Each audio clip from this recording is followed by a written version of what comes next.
60 రోజుల్లో మీతో ఇంగ్లీష్ అద్భుతంగా మాట్లాడిస్తాం. వెంటనే కాల్ చేసి జాయిన్ అవ్వండి.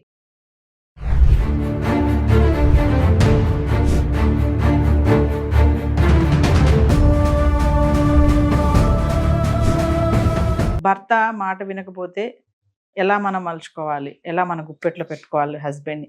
అంటే గుప్పెట్లో పెట్టుకోవాలనేది కొన్ని వేరియేషన్స్ ఉన్నాయిలేండి. అవును. ఇంకా అసలు మొత్తం నా వైపే తిప్పేసుకోవాలి అనే ఒక కేటగిరీ ఉంది. అయితే కొంతమంది ఇక్కడ ఏంటంటే పైకి బాగానే ఉంటారండి నా హస్బెండ్, కానీ నన్ను సరిగా చూసుకోవట్లేదు, నన్ను పట్టించుకోవట్లేదు, నాకేమి చెయ్యడు, నా బాధ అర్థం చేసుకోడు, తిన్నావా తాగావా అని అడగరు అనే మహిళలు చాలా మంది ఉన్నారు. కొంతమంది నా భర్త మరి సరిగ్గా చూసుకోవట్లేదు, నేను వదిలేసి వచ్చేస్తానంటే ఈ తల్లిదండ్రులు, సమాజం ఏమనుకుంటుంది నువ్వు అలా వదిలేసి వచ్చేస్తే అనే తల్లిదండ్రులు కూడా చాలా మంది ఉన్నారు. ఒకసారి భర్త మాట వినాలి, మన మాట వినాలి, మన వైపు ఉండాలి అంటే మీరు చెప్పే సలహాలు సూచనలు ఏమైనా ఉన్నాయా? అసలు అమ్మో, ఒక్కొక్క వర్డ్ ఒక్కొక్క టాపిక్గా. సరే, అయితే అసలు ఎందుకు మన వైపు తిప్పుకోవాలి నేను అడుగుతున్నాను. ఎందుకంటే ఈ తిప్పుకోవాలి అనే ప్రయత్నంలో ఘోరంగా ఆడవాళ్ళు ఓడిపోతున్నారు, ఓడిపోయారు కూడా. ఇక ముందు కూడా గెలవబోరు. అంతే అంటారా మేడం? నేనేమన్నా చిన్నపిల్లనా? బోల్డ్ ఎక్స్పీరియన్స్ జీవితంలో ఎన్ని చూసాను. నా భర్త నాకే సొంతం అనుకోవడం తప్ప మేడం? అది కరెక్ట్. నా భర్త నాకు కాకపోతే ఎవరికి సొంతం? పక్కింటి వాళ్ళకా, ఊరు వాళ్ళకా, రోడ్డు మీద వాళ్ళకా?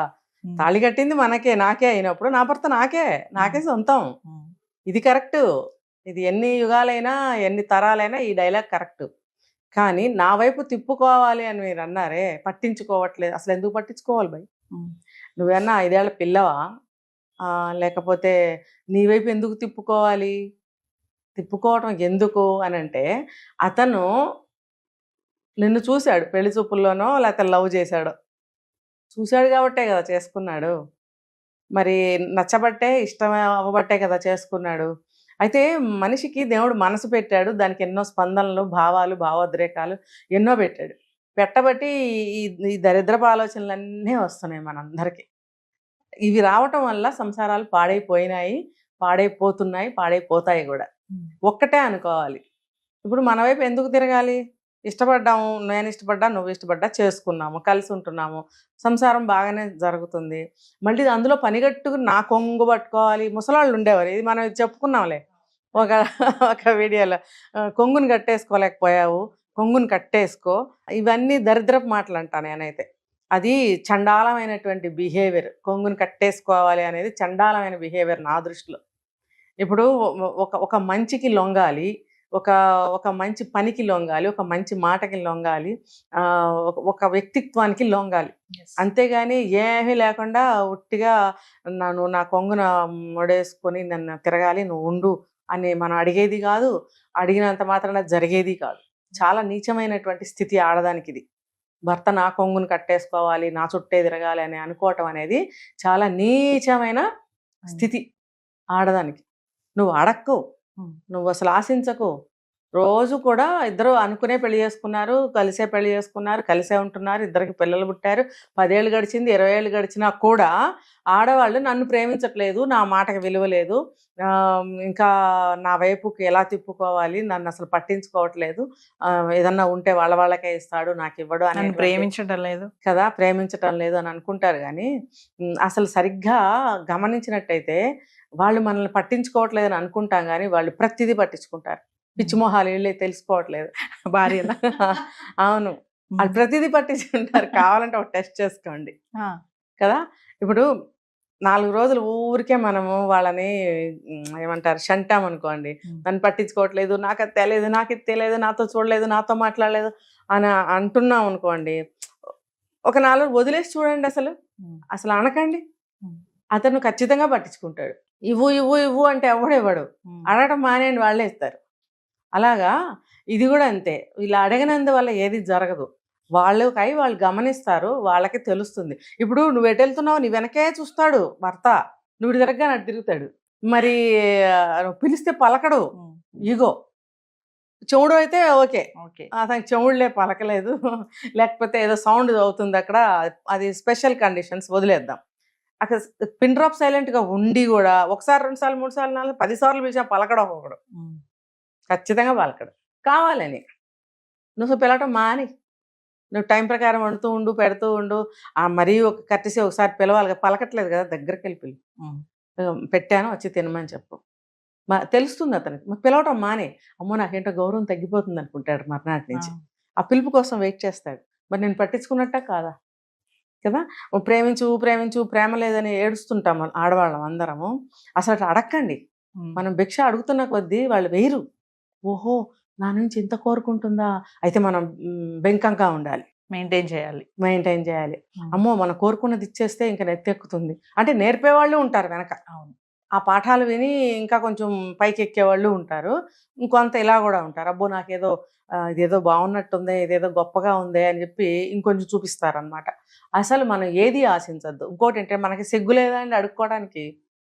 ఇప్పుడు నువ్వు భర్తకి అన్నీ చూస్తున్నావు, అన్ని టైంకి చేస్తున్నావు, ఇంట్లో పిల్లలకి చేస్తావు, ఎవరుంటే వాళ్ళకి చేస్తావు, చూస్తావు. ఇంటికి ఎవరైనా చుట్టాలు వస్తే భర్త చెయ్యమంటేనే వీళ్ళు వంటలు చేస్తున్నారా? చూడండి, వాళ్ళే మెనూ సిద్ధం చేసేసుకుని 1-4 రకాలు ఇంకా బాగా టేస్టీగా చేసి పెడతారు వచ్చిన వాళ్ళకి. ఈయన చెప్తున్నాడా? మరి అలాంటప్పుడు నువ్వు ప్రేమించు, నా మాట విను, నాతో మాట్లాడట్లేదు అని అడుక్కోవాల్సిన అవసరం లేదు. అడిగి భంగపడిన స్త్రీలు ఎవరన్నా ఉంటే ఇవాళ నుంచి మానేయండి. భిక్ష అడక్కండి, భిక్ష వేయండి. భిక్ష మీన్స్ వండుతున్నారుగా, వంట భోజనాలు పెడుతున్నారుగా, అదే అనుకోండి. మీరు పెడితే కానీ మనం పెడితే కానీ వాళ్ళు తినలేరు. అలాంటప్పుడు మనదే ఒక పై చేయి ఉంది, మళ్ళీ మనం అడుక్కోవడం ఎందుకు? మనమే ఇస్తున్నప్పుడు అఫ్కోర్స్ సంపాదన ఇద్దరిదే అవనివ్వండి, ఒకళ్ళదే అవనివ్వండి, ఏమైనా ఇంట్లో ఎంత సర్వీస్ చేస్తున్నారు, వండుతున్నారు, పెడుతున్నారు అని అంటే మీదే పై చేయి ఉంది. అలాంటప్పుడు మీరు ఎందుకు అడుగుతారు? అడక్కండి, అడిగి ఎప్పుడు భంగ పడకండి. కాబట్టి నెక్స్ట్ మీరు ఏమైనా అడగాలంటే అడగండి. కొంతమంది భర్తలు ఉంటారు మేడం, ఇంకో కేటగిరీ అడుగుతాను నేను.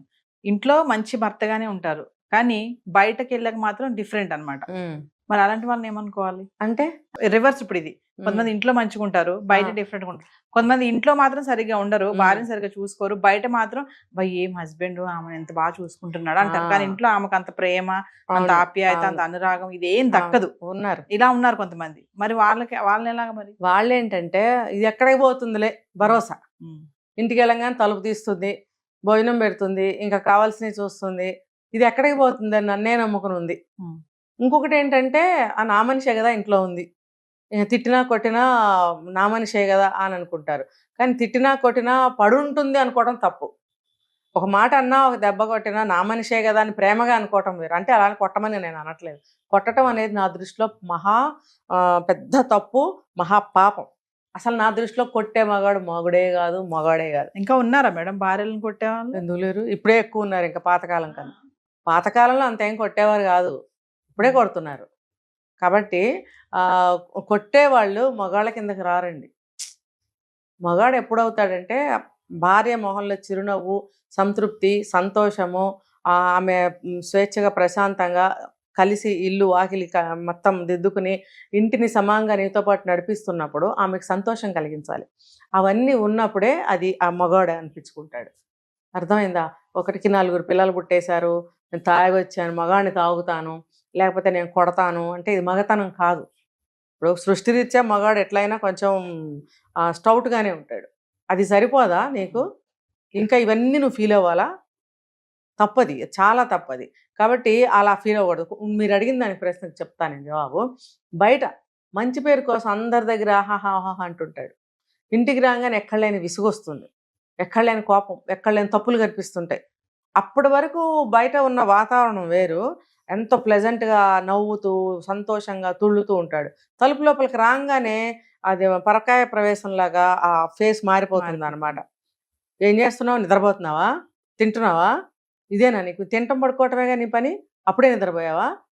అప్పుడే తినేసావా? ఇలాంటి సూటిపోటి మాటలతోటి చిత్రవద చేస్తారు మాటలతోటి.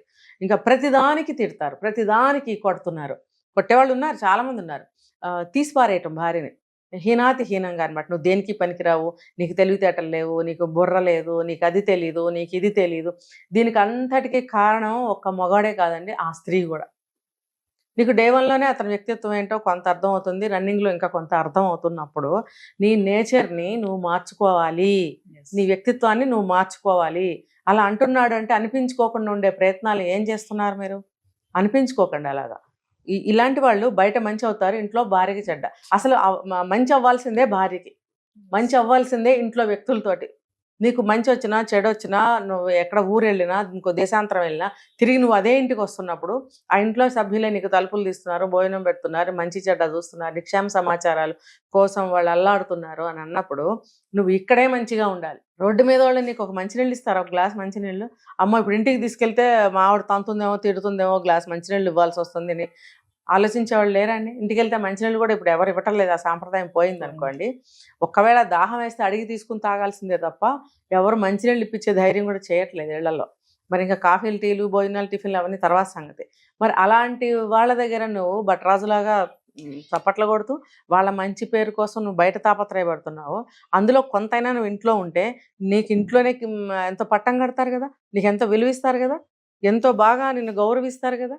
ఇది ఆ గౌరవాన్ని నువ్వు ఇక్కడ కలకాలం నిలుస్తుంది నీకు. బయట ఇవాళ ఉంటారు, రేపు పోతారు. కానీ బయట కూడా నేను చెడ్డ అవ్వమని నేను చెప్పట్లేదు. నువ్వు బయట మంచి అవ్వు, ఇంట్లో కూడా మంచిగానే ఉండు. నీకు బయట మంచి పేరు కావాలి. అందరూ ఆయన మహా మంచోడు, చాలా మంచోడు, అబ్బో ఆయన, అబ్బో ఇది, మళ్ళీ ఇంకా దాన ధర్మాలు చేయటం, సహాయాలు చేయటం చేస్తుంటారు. ఎవరైనా పిలిస్తే వెంటనే వెళ్ళి అక్కడ అటెండ్ అవుతుంటారు. మరి ఇంట్లో ఫోన్ల మీద ఫోన్లు చేస్తే ఫోన్ ఎత్తరు. అదేమని గట్టిగా అడిగితే ఇంకా నోటికొచ్చాడు మంత్రాలు చదువుతారు. మంత్రాలు చదివే వాళ్ళు ఉన్నారు, తిట్టేవాళ్ళు ఉన్నారు, ఇంకో 2 మాటలు పెరిగితే కొడుతున్నారు. ఈ పిల్లల ముందే కొడుతున్నారు, పెద్దవాళ్ళు తల్లిదండ్రులు ఉండనివ్వండి వాళ్ళ ముందు కూడా నోటుకొచ్చాడు వాగుతున్నారు, ఇష్టం వచ్చాడు బిహేవ్ చేస్తున్నారు. అంటే టోటల్ అందరికీ చెడ్డ అవుతున్నావు నువ్వు. నీ కోసం ఉండేది వీళ్ళే చివరి వరకు. కాబట్టి ఇంట్లో వాళ్ళకి చెడ్డ అవ్వకండి. నువ్వు బయట మంచి అవ్వాలంటే అవ్వు, ఇంట్లో కూడా మంచి అవ్వండి. ఇంట్లో మంచి అవ్వటం వల్ల నీకు ఎన్ని లాభాలు ఉన్నాయి అది తెలుసుకుంటే ఏ మగాడు కూడా అలా బిహేవ్ చేయడు. అంటే భార్య నా మాట వినాలి, నన్ను ప్రేమించాలి, మంచిగా ఉండాలి. భర్త నా మాట వినాలి, నన్ను ప్రేమించాలి, నన్ను కోప్పడకూడదు నా మీద, అలా అనుకోకుండా ఇద్దరు మంచిగా ఉండాలి అంటే ఏం ఉండాలి అంటారు ఫైనల్గా? భర్త ఏమో తన కష్టాన్ని గుర్తించాలనుకుంటాడు. భార్య ఏమో నా అవసరాలు చూడాలి, నా ఇంట్లో నేను పడిపోతున్న కష్టం గమనించాలని ఈవిడ అనుకుంటుంది. అది తెలుసుకున్నట్టయితే ఏం పోయిందండి, ఈగోస్ పక్కన పెట్టి ఒక చిన్న మాటే కదా. ఇప్పుడు ఆఫీస్ నుంచి రాగానే ఏం చేయాలంటే చెప్పాను, ఏం చేయాలి, మీరు మంచిగా మామూలుగా ఉండండి. ఓ పక్కన నవ్విపోయి ఎదురెళ్ళిపోయి కావలించుకోమని చెప్పట్లేదు. చేతిలో ఏదన్నా ఉంటే అందిపుచ్చుకోవటము, వాటర్ తాగుతారా కూడా తప్పే నా దృష్టిలో. తాగినా తాగపన ఒక గ్లాస్ మంచినీళ్ళు ఇవ్వండి, కూల్ అయిపోతారు వాళ్ళు. కావాల్సింది ఏంటంటే టెన్షన్ ఫ్రీ దిగాలి, బయట నుంచి వచ్చిన టెన్షన్ దిగాలి. కాబట్టి ఒక గ్లాస్ మంచినీళ్ళు ఇవ్వండి, తాగితే తాగుతాడు, లేకపోతే లేదు. చేతిలో ఏదో ఉంటే తీసుకోండి, అట్లీస్ట్ కళ్ళజోడు ఉన్నా తీసుకోండి, సెల్ ఫోన్ చేతిలో ఉందా తీసుకున్న పక్కన పెట్టండి.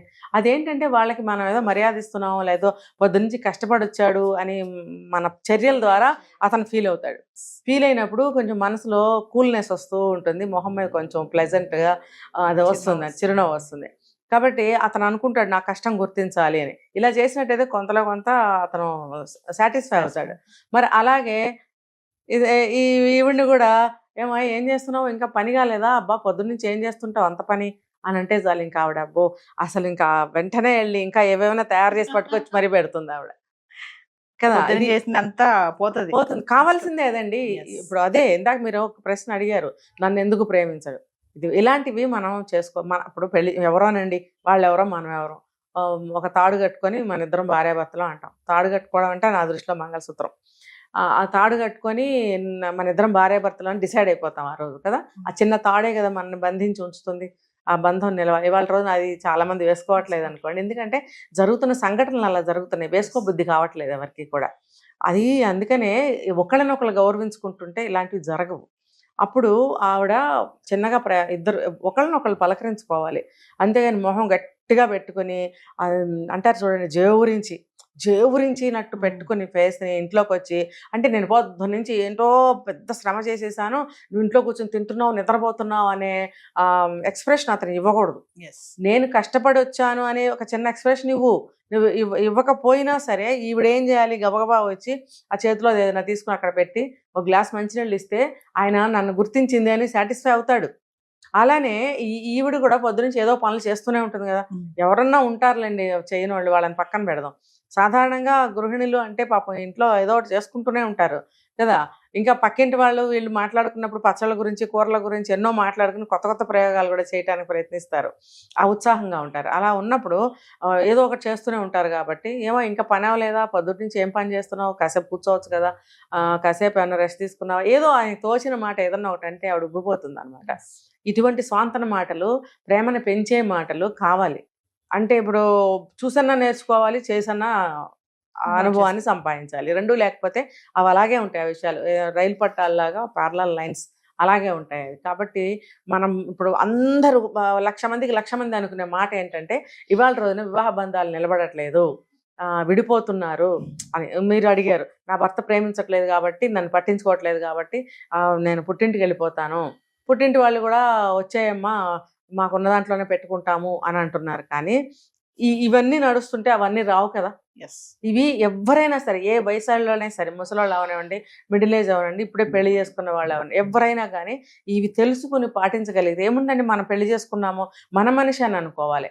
కలిసి ఉంటున్నాము, ఇద్దరు ఒకటి ఉంది పాట, ఇద్దరం ఇద్దరం ఒక్కటిగా మారాలి, ఇద్దరు ఒక్కటిగా మారేది ముగ్గురు అవ్వాలని. చూడండి ఆ బంధం ఎంత బాగుందో, ఆ లిరిక్ బాగుంది కదా.